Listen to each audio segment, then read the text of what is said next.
ఒక ప్రాంతంలో ఇద్దరు చాలా పవర్ఫుల్ ధార్మిక పండితులు ఉండేవారు. ఇద్దరు చాలా ఫేమస్ పర్సనాలిటీస్ అన్నమాట. కానీ ఒకరంటే ఒకరికి పడేది కాదు. ఆ ఊరిలో ఒక పెద్ద ధనవంతుడు ఏం చేశాడంటే ఒక ఇల్లు కట్టుకొని గృహప్రవేశం సందర్భంగా ఇద్దరిని పిలుద్దాం అనుకున్నాడు.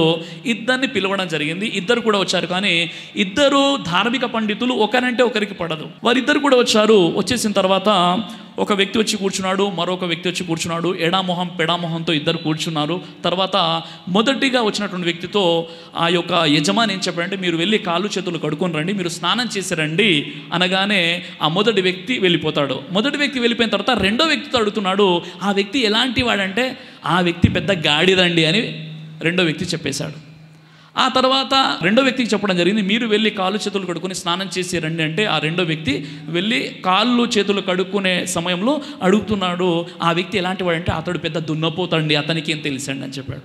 ఈ వ్యక్తి గాడిదని చెప్పాడు, ఆ వ్యక్తి దున్నపోతని చెప్పాడు. ఆ తర్వాత ఆ యజమాని ఏం చేశారంటే, వీళ్ళు ఇద్దరు ధార్మిక పండితులు, గొప్ప వ్యక్తులు, ఒకరికి వ్యతిరేకంగా ఒకరు ఎందుకు చెప్పుకున్నారని చెప్పేసి కొన్ని పనులు అయిపోయిన తర్వాత వారికి ఇద్దరికి భోజనాలు పెట్టాలి.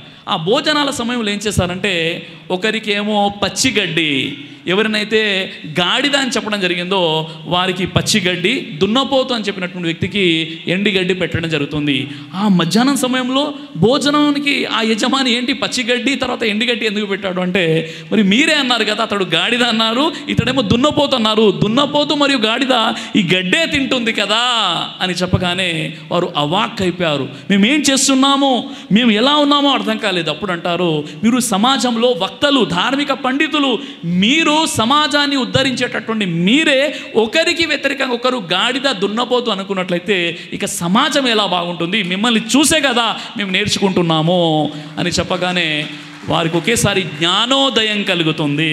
కాబట్టి మనం ఒకరికి వ్యతిరేకంగా చెప్పుకుంటూ వెళ్ళిపోయినట్లయితే మనకు వ్యతిరేకంగా 100 మంది చెప్తారు. కాబట్టి మనం ఒక వ్యక్తి గురించి మంచిగా చెప్తే మన గురించి 100 మంది మంచిగా చెప్తారు. కాబట్టి మనం అనుకుంటాము, నేను ఏదో ఒకరికి వ్యతిరేకంగా చెప్పాను అంటే నేను హీరో అయిపోయాను నేను అనుకుంటున్నాను.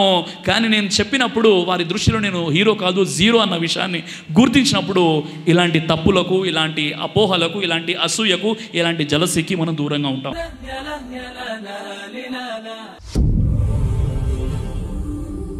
బ్రదర్ సిరాజ్ అని యూట్యూబ్ ఛానల్ని మీరు సబ్స్క్రైబ్ చేసినట్లయితే ఇన్షాల్లా దేవచిత్తం అయితే మీకు వీడియోస్ వస్తుంటాయి. అదేవిధంగా బ్రదర్ సిరాజ్ అనేటటువంటి ఫేస్బుక్ని కూడా లైక్ చేయడం వల్ల మీకు వీడియోస్ వస్తుంటాయి.